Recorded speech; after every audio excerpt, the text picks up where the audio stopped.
what up everybody? I'm Lex One and I'm here from the Art of Hip Hop just to give the people who may be watching a little bit about who and what the Art of Hip Hop is. I'm gonna break it down for y'all. The Art of Hip Hop is brought to you by the same people who brought us the Museum of Graffiti, which is the first of its kind in the world.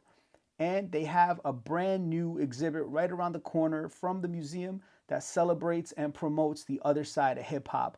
The creatives that help shape the image of the culture, the photographers, the filmmakers, the designers, whether it be fashion or graphic or illustrated. And not even just that, there's a whole lot more besides that. This exhibit kind of has its own life and it grows and constantly evolves, which is why we are here today. We're here to talk to Skam2. Skam2 is an artist, an illustrator, an MC, a producer. Can I call you a skater? Is that like, I've seen you skateboard. Once a skater, always a skater. He is a hip hop renaissance man and he's extremely dope at everything he does. All right. So he also has a phenomenal exhibit that's actively on display at the Art of Hip Hop, which again is why we're here today. Skam2, what up, homie? Oh man, thank you for having me. I appreciate all the effort and the strides that you have gone through to get me here so I can talk my shit, you know what I'm saying? Yes. You know, I feel like because of the platform that this is on, I feel like it's important to kind of go over the basics about you, who you are, what you've done, like where you come from. So I want to start from the beginning because, you know, the Art of Hip Hop is also very much about educating people, right? So we show people art. We want to let them know about the people that are in the museum. And we want to just, you know, get their history and archive it and keep it somewhere for everyone to go back and enjoy. So starting from the very beginning, Skam, where are you from? Where were you born? Jamaica, the country, not Queens. Though I have lived in Jamaica, Queens. Not born but raised in the county of Dade. When did you come over to Miami-Dade County? Oh man, I probably around 9 or something like that, like 8, 9, something like that.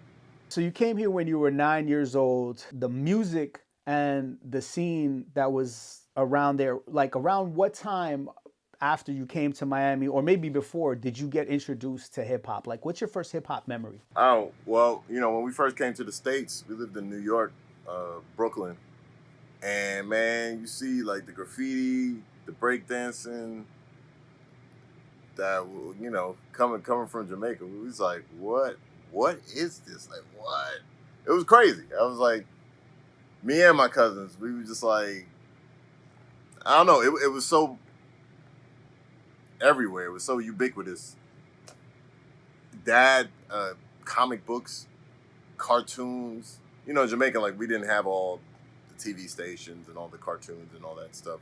So as a kid to get exposed to that, it was just like, my dad gave me a lot of comics when I was young. He used to take me to the movies. So I was getting it from every angle. You know, it was just a part of, like, in the 80s in New York, it was pervasive. It was just everything, man. So yeah, it was definitely different. I could imagine, like, sometimes at the Art of Hip Hop, when I walk through there and I look at some of the pictures, especially some of the Henry Chalfant photos, and I see what it looked like in the 80s, I think about the people who came to New York around the time in the 70s, the 80s, and they saw that, what it must have looked like to them because it didn't exist before, right? So like seeing that for your first time has to be mind-blowing, especially as a kid and a kid from another country, nevertheless. dog, when they was out there like breakdancing on the cardboard and the linoleum or whatever they was on, that, you know, you could get up. I would get up and like walk to school, and I would just like stop. There was some above ground, like train tracks that were above, like the street went above, and you could just post up, and we would just watch trains and see which ones got new pieces and shit like that. And you know, they had like the Beach Street and all that, you know, the movies going on. It was a lot going on. So you go from something that you would have never really imagined. So it wasn't even like it was something we were seeing on on TV shows or anything like that. You just get dropped in it, and you just like, oh, this is America. Like, oh, what? Like, and you don't even know that the rest of the country ain't even like that. You don't even know that. So for me, it was kind of like that. You know, you get there, and I guess in a subconscious way, you feel like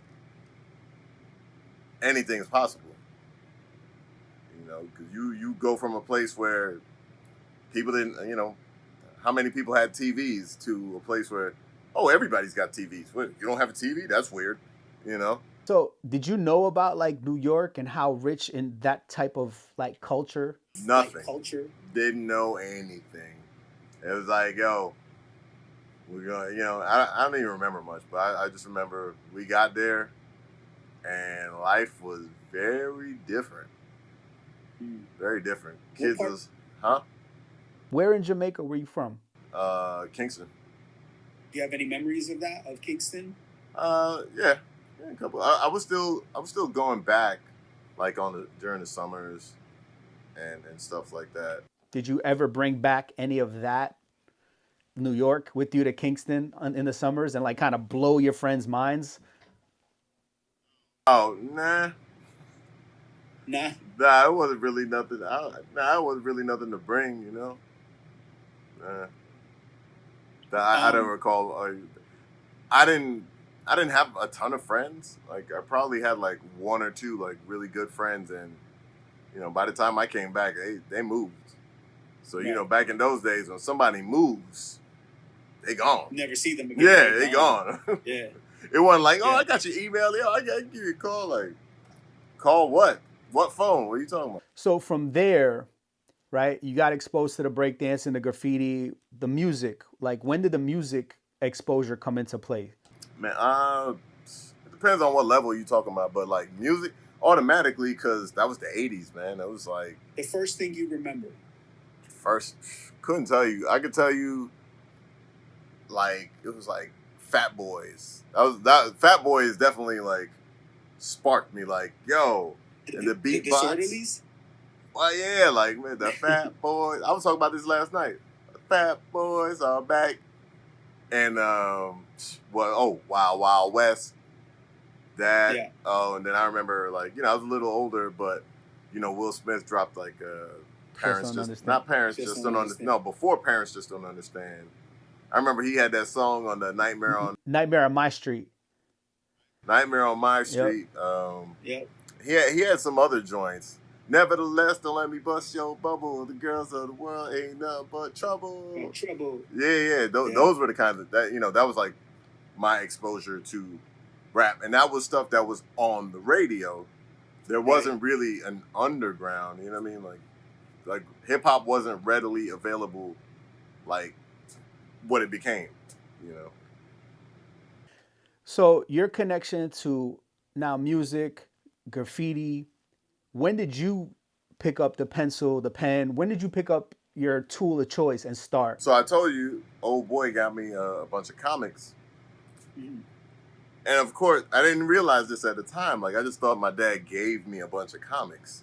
And I was like, oh, cool. So there was like, it was a mixed bag. Like, I had like from Conan, Jonah Hex, Star Wars, you know, and probably a sprinkling of some other stuff. Over time, I kind of gravitated more towards the sci-fi, but I definitely like the fantasy stuff. I remember, this is the one thing, when I realized, like, oh, I can draw. It was a Star Wars. I think it was... No, the first thing was a character called Rome the Space Knight. I don't know if it's Rome or Rom. And I tried to draw that.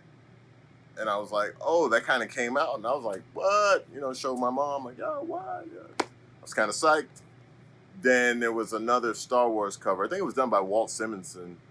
And I think it was 68. I just bought that issue recently, just for, like, you know, sentimental purposes.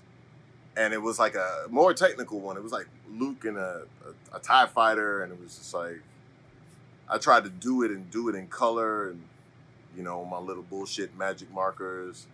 And I felt like it came out pretty good. You know, Ma Dukes gave me the all right. I was like, yeah, I could draw. All right, cool.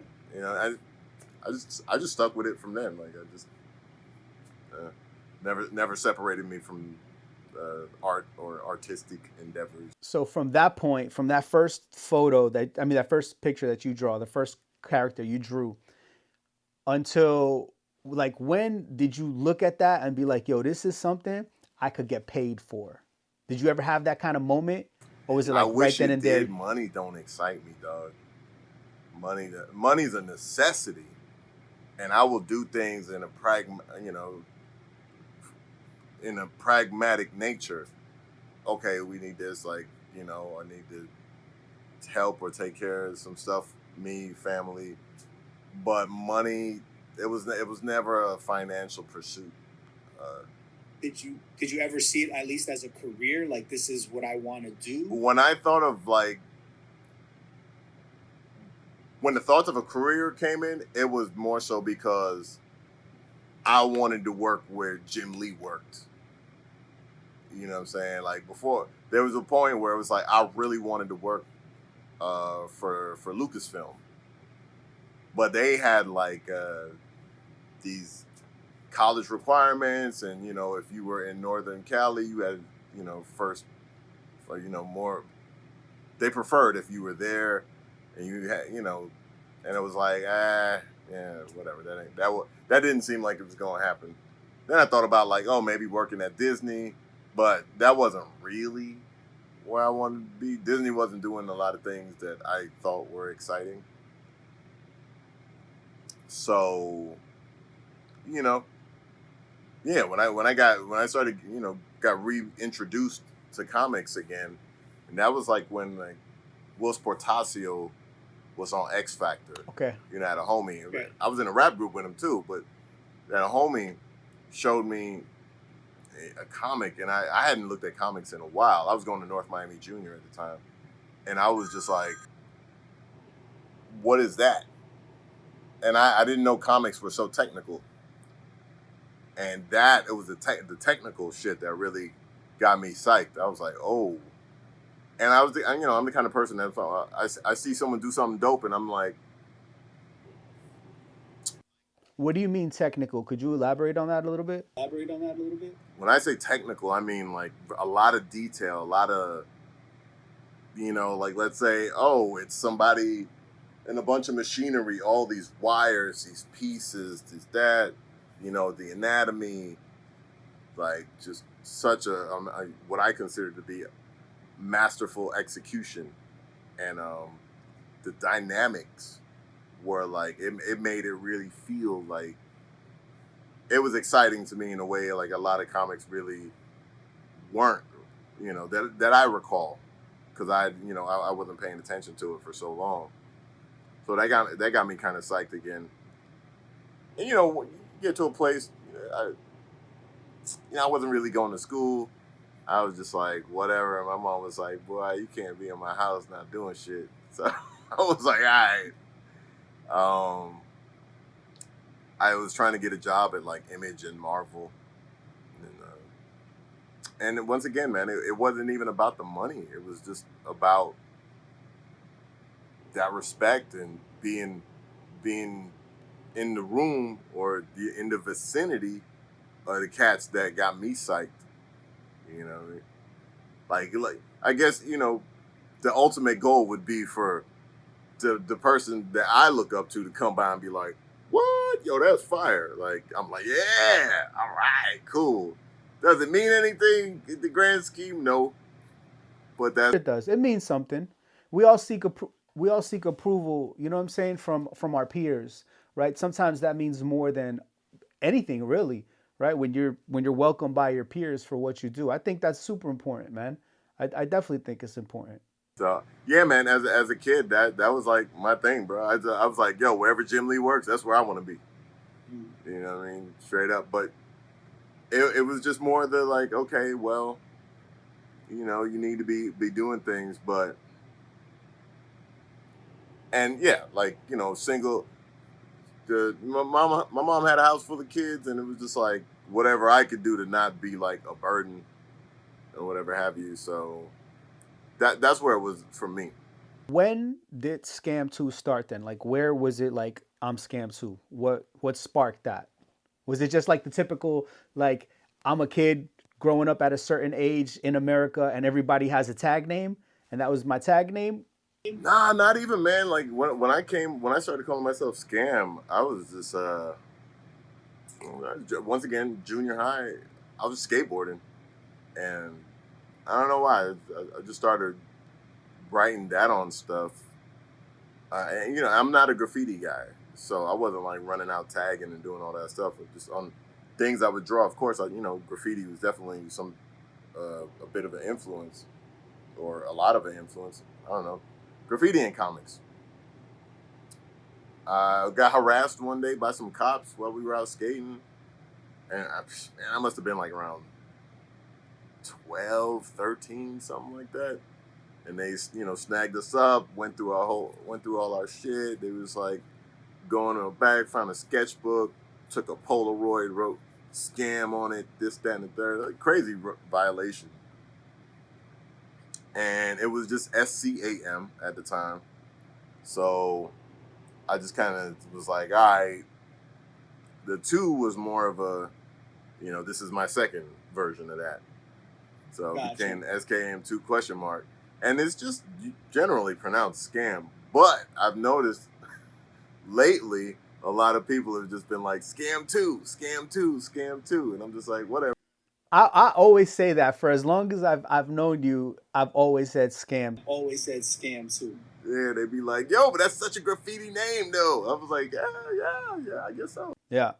Yeah. It all kinds of meshes in. So after, I guess, like after your school days, or did you have any other formal like art education after like high school, college? Like Nah. high school, college? No. Nah, So bro. self-taught everything? Completely self-taught. I had an art class in Carroll City, but it was like,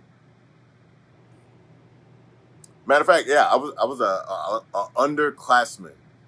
So the AP art at the time, they were like, underclassmen can't take this class. And I was just like, my attitude was, yo, you see what I can do? It doesn't make sense for me to be in a regular art class. And they made an exception for me. And it was, it's kind of like one of those TV shows or movies, like, because everybody in there was a junior and a senior. And they were just like, yo, who the fuck is this little motherfucker? Like, what? So they hazed me for a bit, but, it was all good. A bunch of good homies in there. Where was the do you remember the first time you got paid for art? Now, I'm not trying to put too much emphasis on money. I just kind of want to, like, I feel like sometimes a lot of people, when you become a professional, the first time you get paid for something. You know what I'm saying? Well, the first time I got paid, probably 5th grade. I was drawing like the Guns N' Roses cross on people's arms for like a couple bucks. That's and then fire. this one kid got skin poisoning. So yeah, like, they definitely came. Oh, did you do this? I was like, yeah. But after that, man, I started doing little airbrushing shirts. That's what I was doing. I was airbrushing shirts. So I started doing that at the crib. Then I got a gig at 183rd Street Flea Market, which is now Carroll Mart. And after that, I was. Didn't they close that down? I don't know. Did they? I think they closed that down. Okay. And then after that, I was at the 163rd Street Mall at Airbrush Avenue. Yeah, I was up there. So that was, and those were interesting because it was like, getting a weekly thing. But it was always based on what you did. It wasn't even like a salary or anything like that. When you were doing airbrushing, did you do any dope airbrushing for like any rappers or like Poison Clan or Trick? Poison Clan or Trick or any of them cats? Nah. I don't remember nothing like that. Like, people come in there and just, want like hood shit. They be like, oh man, give me a Papa Smurf sitting on a 6'4" dog with some big ass rims and some little Smurfette bitches. I was like, Smurfette's related to him. Like, oh, whatever, nigga, just y'all put it. But the first good check I got was from Naughty by Nature. That was the first, like, okay, I made some real money. Like, I kept poker face though. Like, even when he agreed to the price, I was like, what? What? So wait. What did you do for Naughty by Nature specifically? So it wasn't for Naughty by Nature, the group, but like it was Vin Rock. He I did there's a group called Road Dogs. I did their logo. There's a group called Rotten Rascals. I did their logo. And Illtown Records. They had put out Jeanne, whatever have you. So I did the logo for that too. So it was 3 logos he hired me to do. But I gave him like I would look at the Graphic Artists Guild handbook when I was young. And so just to kind of keep a competitive, to kind of see what, know what the prices were or should be for certain things. Now, in Miami, like, people weren't professional, so you tell them a price, they'd be like, "Wow, dog, that man, y'all that crazy, dog. Nah, man, we ain't finna pay that, dog." But that's what the industry prices were, and I think being as they were used to dealing with proper industry shit, they was like, "Ah, yeah, it's a good price, cool, let's go." So would you say your first like official job from like music industry people was Naughty by Nature? I don't remember. I did the youngsters. I think the first industry, like, I was in a record label. Like, I did the youngsters Hip Hop Ride promo sticker art. Dope. Do you still have that promo sticker? This, I feel like I probably have 1 or 2 somewhere. Fire. Man, you know what I miss? I miss those promo stickers, man. I used to have a gang of those stickers, just like all types of artists. Gravediggers, Smith and Wesson. I miss those. Those were dope back in the day. I used to collect those. Yeah, like Sample's going through his sticker collection.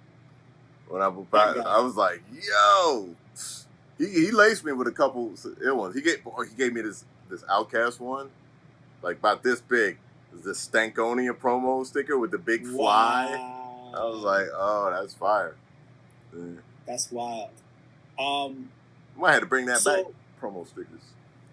I wanna talk a little bit about, if you could give me some just like quick cliff note, not like as quick as possible, just some of the artists that you have worked with, because I know that everyone who knows you for like 2 or 3 particular artists, but I kind of want to talk about some of those others. Okay, let's see who I can remember. The youngsters, I never met them though. Jig Masters, of course. Okay. Al Fudge when he was on Raucous.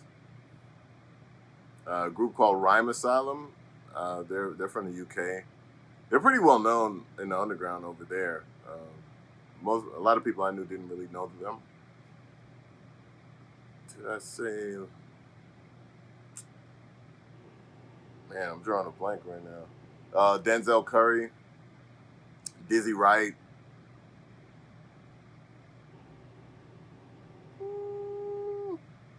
Yeah, I'm drawing a blank. So A Tribe Called Quest, they just got inducted into the Rock and Roll Hall of Fame. Super, super dope. And you've worked with them. You did a classic album cover for them. And can you tell us a little? I think it's a classic. I think their whole body of work to me is like, I don't really think that there's a bad Tribe Called Quest album personally. Like, I think they're all pretty dope. But how did you end up linking up with Tribe? Homie of mine, man, I was looking through one of my old phone books and I was trying to find this dude's name. But it was this dude that used to work up at Epic, and part of my thing was I would get a lot of phone numbers just trying to hustle hard, just meeting people, whatever have you. And I just check up on people, like, yeah, just whatever, because out of sight, out of mind. And then some people I actually vibe with. He worked over at Epic, and he would hook me up with, like, he knew I was into rock, so he like hooked me up with rock albums. And one day he was just like, yo, you want to go to this Liquid Swords listening party? I was like, what? Oh, ooh, okay, yeah. Sure. because especially in the skate scene, that was like just I don't know. I just think, period, that was a super anticipated album, and I definitely want to go back and be like, go to Supreme and be like, "Yo, boy, I was at the Liquid Swords listening party, fire!" And when I got there, and bro, I don't think I was old enough to even be in a club at the time. No, yeah, I wasn't old enough to be in a club. I was 18, and I had my skateboard and my backpack, and I looked young. You know what I'm saying? I looked young. Like I looked like I shouldn't have been in there. But it was during the day, so it was like it was a special event. It wasn't security guards or anything like that. And I saw Q-Tip talking to the RZA, and I was just like, I just be on hustle mode, bro. Like I just always have my artwork on me, like, yo, what up? And in New York, you never know who you'll see anywhere, so I was just always ready to be like, boing, look at my art. Yeah. And yeah, that day was no different. So I just waited for like a little lull in the conversation, so I ain't, being too rude. And it was one of those things. He was like, "Yo, we need an album cover yesterday," and he wanted to go in a totally different direction, and I was just like, "Nah." In my mind, I was like, "Oh, you tripping? You tripping?" But outside, I was like, "Sure, whatever you want to do." That's crazy. You say it so casually, but it's like I saw the RZA talking to Q-Tip. Like, you know what I'm saying? That's fire. Man, it's New York though. Like that's so regular out there. Like, bro, I think I was in Union Square. It was a cafe over there that's been in mad films, and I seen Dave Chappelle with Charlie Murphy just eating whatever. Man, I wanted to run over there with my book so bad, but I was like, nah, I'm gonna leave them be. Yeah. For me, that was like rappers. Like, yeah, I see rappers, man. I be about like we know people that know rappers. Like, Right. my cousin, baby mama, friends with this rapper, baby mama, blah blah. Everybody, ain't nobody more than 2 phone calls away. That's still dope though, man. I feel like I don't know how much things like that can even happen nowadays, but that's insane.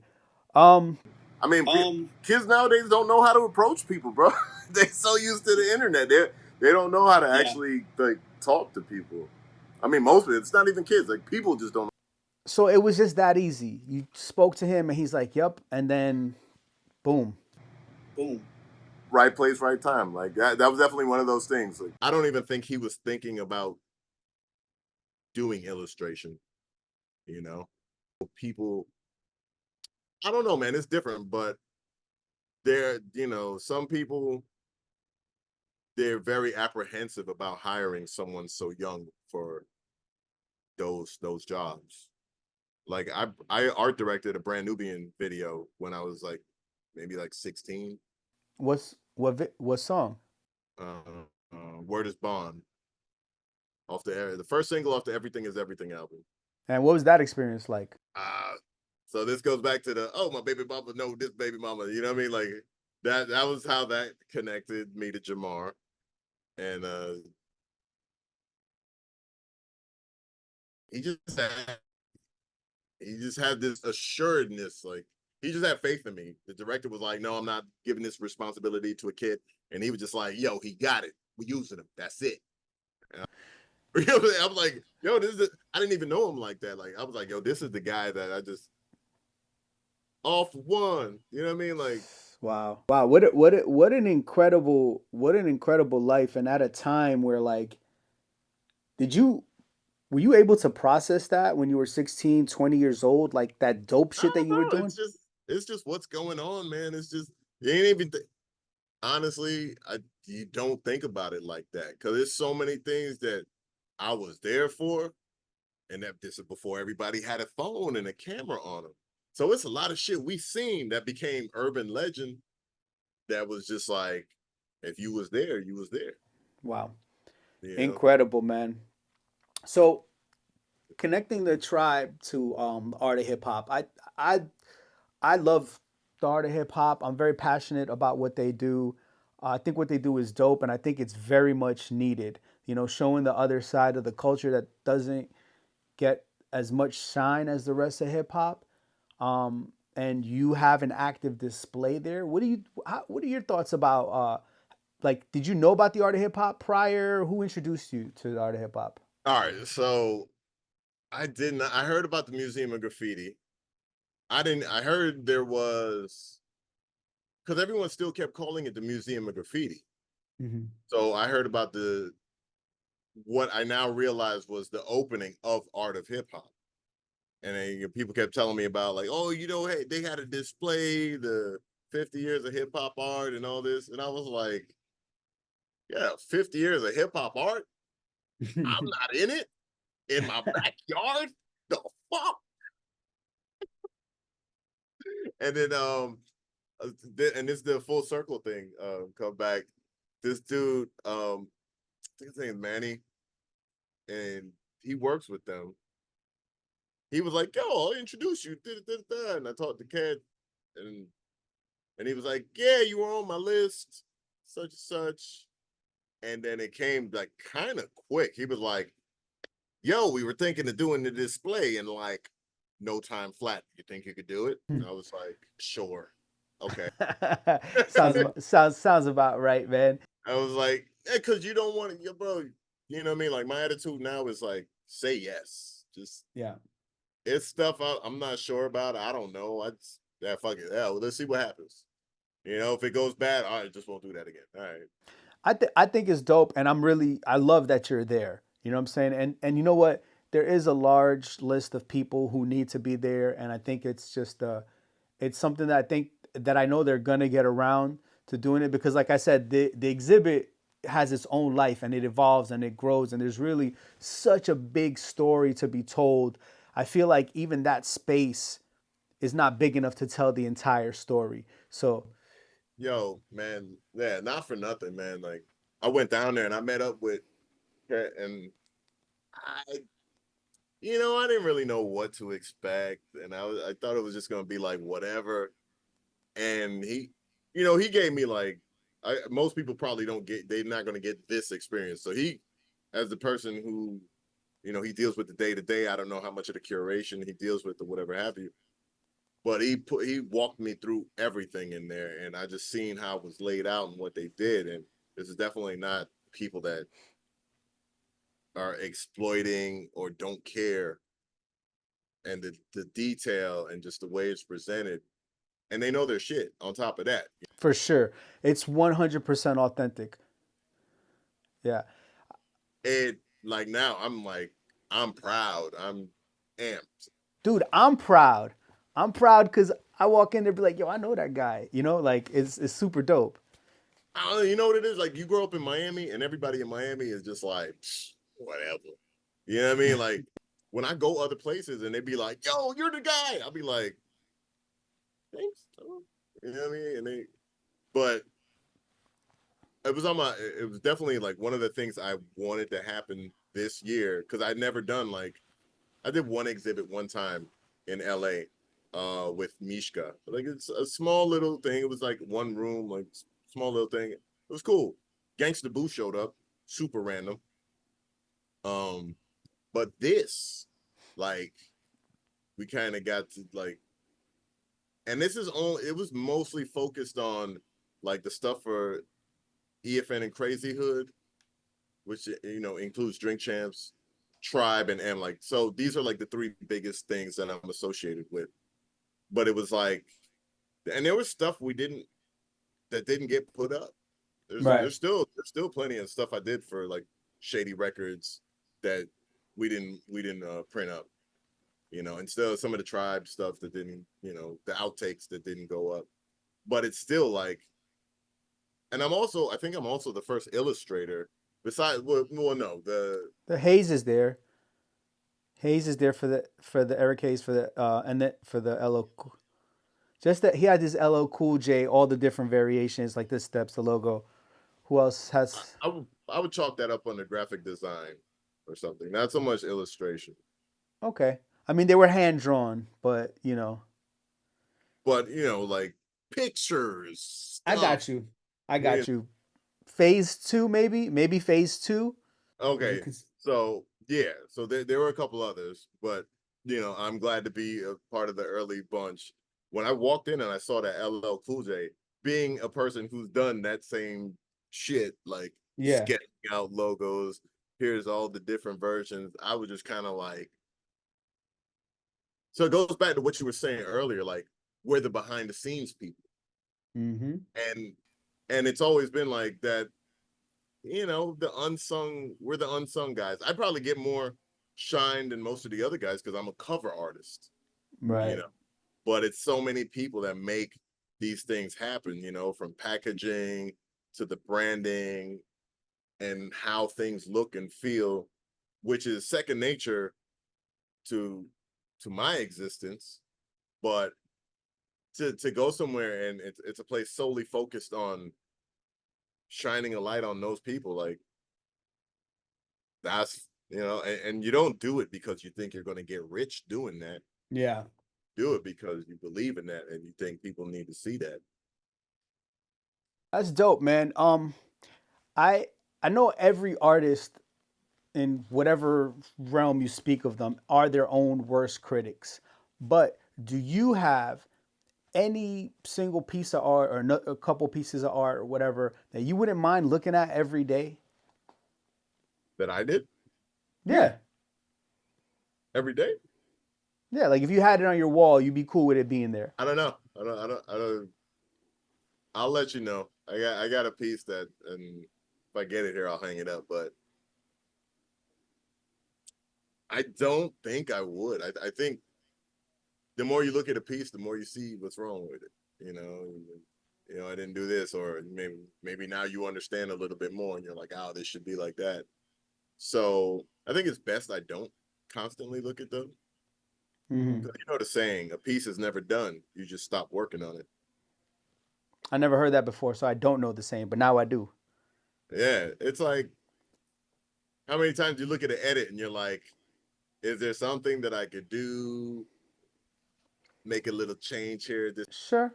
Yeah, there's things for sure. So, creating art, right? Like when you rap in, writing lyrics, I know from experience, like I get in a zone sometimes, and like when I'm in that zone, it's such a great feeling. Yeah, it's such a great. It's like you just get in this zone. I don't know how to explain it. I'm sure you can relate. You have your zone, right? When you're creating. Yes. Would you call it a zone? man, I don't know. I think nowadays I prefer like working on songs more than art But it's a zone. Like, do you get in a zone? Is I guess my question is when you're. because I feel like to be in a zone, like when you're in a, or for me when I think someone's in a zone is when they go into the avatar state. You know what I'm saying? Like they're not even really thinking anymore. It's just going. I get like that when I'm probably like on a crazy deadline and I have to do multiple things in a short period of time and I'm barely sleeping. So then I'm on autopilot. Hmm. So that's probably the closest, but not in the zone where I feel like, oh, I'm on a new level, you know. Well, I guess I just mean a creative zone. Like, you're right. Oh, well, yeah, yeah, for sure. Like, man, sometimes I get up at like 3 in the morning and I'm like, this is the time to do shit. Like, So, let's go create some stuff. Let's go. is is there a difference in the zone where you're drawing or painting or illustrating than the zone when you're rapping or writing, performing? Are those two different zones, or they just both kind of feel the same? Man. The drawing is problem solving. I mean, they're both. There's a lot of math involved for both. Uh, the music is often more cathartic. Like I'm usually talking about the things I'm dealing with and whatever have you. And I don't know if I quite use art all the time to express not consciously anyway, like in a cathartic manner to express what I'm feeling. It usually wasn't that. It was more of art a long time ago became I'm trying to do something to fit something. Okay, Mm. you need an album cover. Okay, what fits this? What do I think is ideal for these people or that people? Compounded with my lack of training in art. So that was always a thing. The comic guys doing comics is like boot camp because you're constantly being pushed to draw something that you wouldn't draw because it's not fun. You have to tell this story. So if this story is 2 pages of people in a fucking restaurant talking, that ain't exciting. That ain't Yeah. like, oh, Deadpool comes through the skylight. You know what I mean? But you do it, you get better with it, you find different ways. And so by the time the comic guys are done, man, they're like, what do you need? Boom, boom, boom, boom, boom. They have so many methods and techniques, and it's muscle memory in a way. So because I don't have those things, some things were a little harder for me to figure out. But I think if there was ever a time like I was in my zone, it was when I was doing the tribe stuff and all that stuff, because I didn't have so much nitpicky about like, oh, lighting and this, that, and the third, and Mm-hmm. dynamics and proportion. How is this set up? Oh, what's the emotional state? That I just drew shit because I thought it was cool. Yeah, oh, that's wicked. Like well, the more polished you get, the more you start to second guess things, and you're like, oh, Right. It comes from a different place. right. Mm-hmm. But I look at the stuff I did then, and I really like it because it was raw. It was whatever came out was just what needed to get out. Sometimes that's the best place. Like you hear like a lot of stories about artists that are like super huge and they had these super big singles, and a lot of times like that's the first song I ever wrote. You know what I'm saying? Like they were just in this zone, when they first started creating, and sometimes that first thing that they wrote becomes the biggest thing they've ever done. They've never been able to do anything as big. So I get it. I see the parallels that you say. It's interesting, man, because it'll be like you can have like if you're talking about songs, it's like you can have a song that, man, you've been crafting it for months, and you're like, I've been studying this, that, and the third. I made sure I said everything that poignant that I needed to say. I've covered bases. This is the culmination of the human experience. And then you got a fart song you wrote just for fucking shits and giggles. While you were fucking driving to the store, and they'll be like, yo, that fart song changed my life, amazing. And you're like, well, what about this masterpiece? They're like, oh yeah, that's cool, but that Yeah. fart song though, that fart song, that's That it. hits different. Yo, Yeah, that's you know what I mean. that's true. That's But true, then man. you'll That's and then you'll find those pocket of people that they feel the same way you do. So when it comes to all of that, man, it's just the consistency and just getting it out, create. That's all that matters at the end of the day. Idea does no one any good in someone's head. yeah. No, you got to execute it. I always tell people the first step to bringing something into fruition is getting it out of your head and writing it down, whatever that may be. Yeah, So, and you could take that, apply that in any kind of which way. So need to follow that advice. Yes. I got to ask you this, right? The underground shit that I did with Skam. Oh, you did some shit with Skam? Yeah, yeah, Tight. yeah. I did it. I did a bunch of shit. What about it? Um, that song, is it a song? Is it a body of work? Did you do more than one song with Eminem back in those days?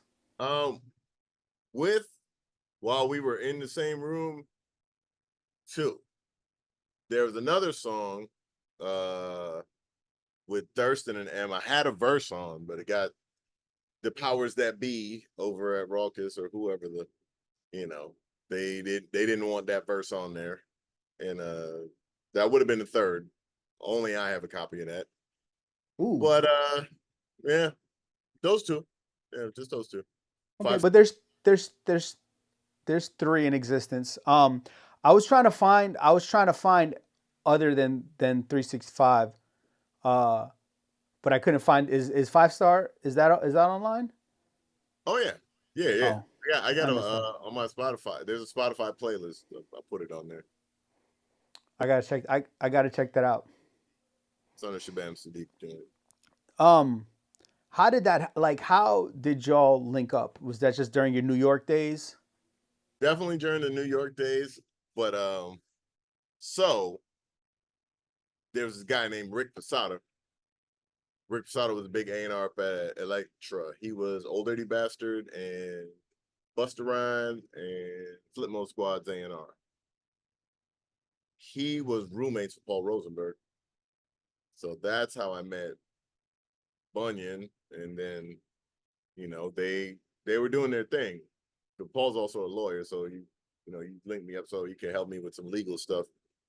And they didn't really know people in the underground in New York like that. So I just like connected a lot of dots for him. I got the guy his stuff on Stretch and Bob, Martin Moore Mayhem, Stony Brook, Baruch, me and AL Skills. Shout out to AL. Got him unsigned hype in the source. Wow. And that was Riggs Morales wrote that article, and he ended up working up at Shady for a long time, via that experience. So yeah, it started off we were just hanging out. We had a lot in common. Good times. Sorry. Did you know that he shouted you out on that he shouted you out on Stan prior? Prior to the song being released, Yeah. yes, I was in San Diego, and him and Proof called me from Hawaii, and they called me on a landline. I did not have a cell phone, and they played me that clip, and I was just like, okay, cool. I didn't know what the hell the song was about. I was just like, all right, I'll bet. All right, that's what's up, cool. And then it was just like, Proof was like, yo, you could probably poly a deal with that. And I said, poly a deal with a shout out? All right, whatever, dog. So I had no clue. I had no clue what the song was about. I didn't know the context. I didn't know how it was going to hit. You know what I mean? I didn't know any of that. And then When when it dropped, huh? No, you go on. You're probably going to answer my I next say question. when I heard the whole song, I was like, oh, this that was a powerful song. It was like that was like you want to talk about seeing somebody in the zone. That was like I was seeing him, and he was in the zone. Just the shit I was hearing him write during that period, I was like, damn, all right, no doubt. Um, so I didn't know what it was gonna do or what it was gonna be, and here we are, however many years later. Stan has become a slang. Mm-hmm. He's performed that song with Elton John, Ed Sheeran. I've heard. And it's like so. It's like yeah, no matter what, he was like, you'll definitely never forget my name. You even when he's probably Alzheimer's or dementia, you probably still know the lyrics to the song.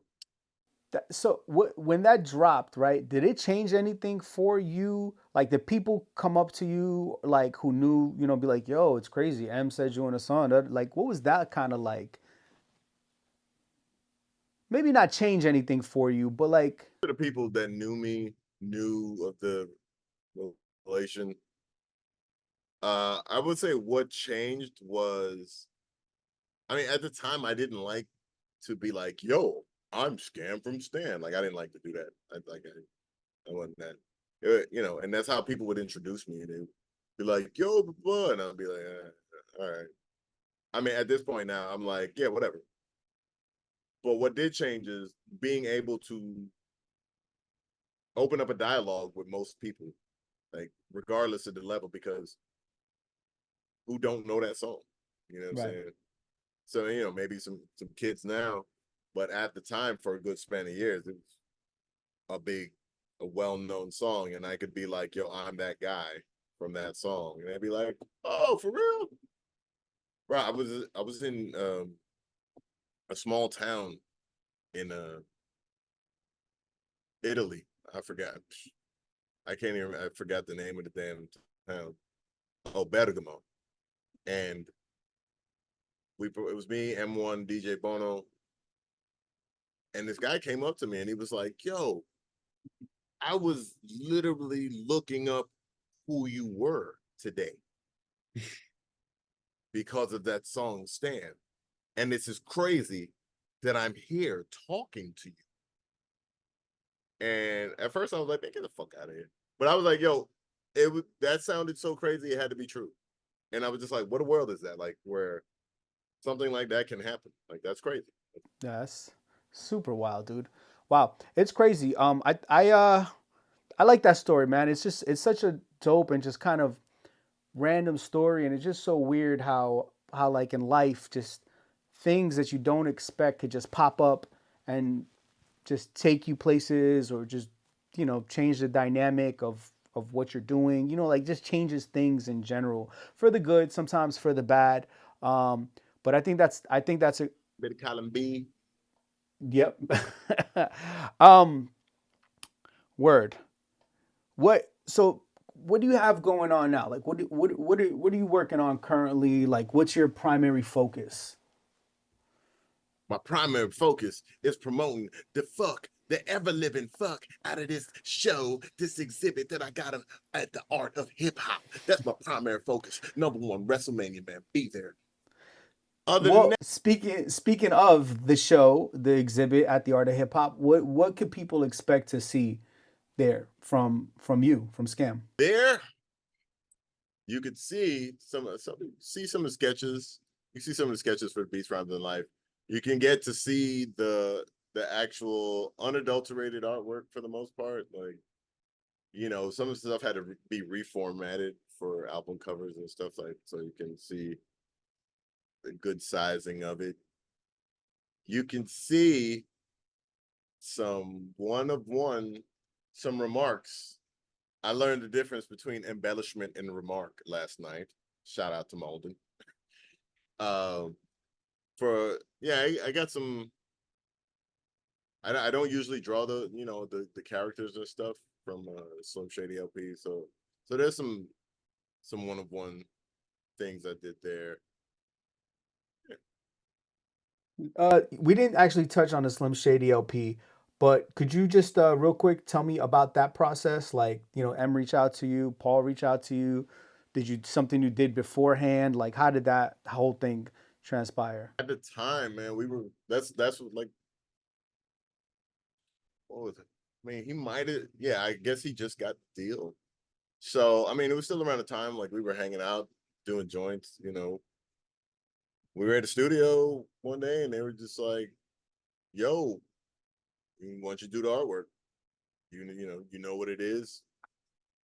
So I was like, "All right, cool." You know, because I knew most half of the songs on Slim Shady LP were from Slim Shady EP. So I definitely knew those songs. And it was in that, still in that That's that that so same, dope, bro. that same period of time where it was just, bro, I was in the studio and I sketched the mummy, right? Like that same session.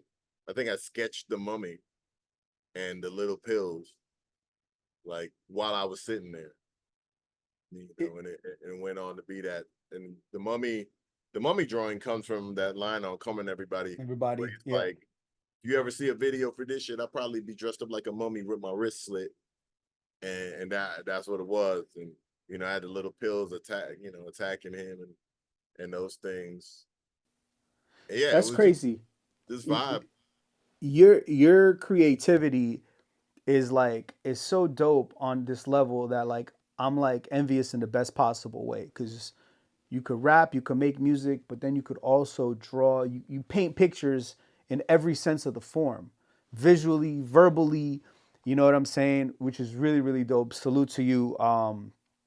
You're an extremely talented individual, and I'm really happy that I got to sit down and talk to you. And I wanted to say this. Um, so today was the first time I heard 365. Right? That's the title. 365. 365. For real? Yeah. Yeah, yeah. So I I talk to you all the time, right? And I never went in to listen to it. I've heard your music plenty of times. I never went to go like purposely look for that. I don't know. It just never occurred to me. But when I heard that song, first of all, you bodied that track. Like you bodied that. Uh, when I heard M on there, it reminded me of the first time I heard M, and obviously that's around the same time that that song was recorded. That version of M is my favorite version of M. I You hear know, I hear that. That's a remark I hear often, and yeah, I'm glad to have captured it. That verse almost didn't stay. He when he was doing demos for Dre, like it was just one of the few rhymes he still had committed to memory, and he mm. went in there and he kicked that rhyme for Dre, and he was like, Dre liked it, and he came back and was like, "Yo, is it cool if I use that on my album?" I was like, "Fuck no." Oh man, I'm glad you said fuck no, cause that song is really really dope, and I want to go check out the others and stuff like that. Listen, for everybody watching right now, go check out Skam2. He has a website. If you check him out on Instagram, he has like a link tree there, and it could take you to everything from his music, his art, his website, the good stuff, his merch, and everything like that. And definitely, if you're in Miami, you plan on coming to Miami, make sure to go stop by the Art of Hip Hop. They're in Wynwood, theartofhiphop.com. I don't know if that came through what you just said. It seemed like it didn't. Oh, because I didn't. I said, "Do it, Do it, do it." yeah. Go check it out. It is really dope. It's full of culture. It's family friendly. I mean, it's there's something there for everyone there. Yeah, for the most part, but it's all good. It's art. It's art. You go to a museum, you see naked people, right? That's family friendly, right? So, From Europe. and you, yeah, true that. Scam, is there anything else you'd like to just tell everybody? Anybody? Do you want to shout out anything? The stage is yours, my friend. Ah man, nah man, I'm shout out to Lex One doing a thing. Shout out to Allison and Kat for the opportunity and all the assistance and thinking it was a good idea to put me up on the walls. It's a great idea. Best idea they've ever had. Yeah, man. Shout out to EFN, Manny, Vinny, the whole kit caboodle. Yeah, nah, that's about it, man. I got stuff coming little by little, but I don't like to. I'll be like, "Yo, did it die?" And then it don't happen that day, and then it's like, I feel you. Well, listen, people. Hopefully, whoever watches this goes and checks you out, follows you, becomes a fan. You're constantly creating. Don't ever stop creating. And thank you for all of your work. And this has been the Art of Hip Hop. Lex One, Scam 2.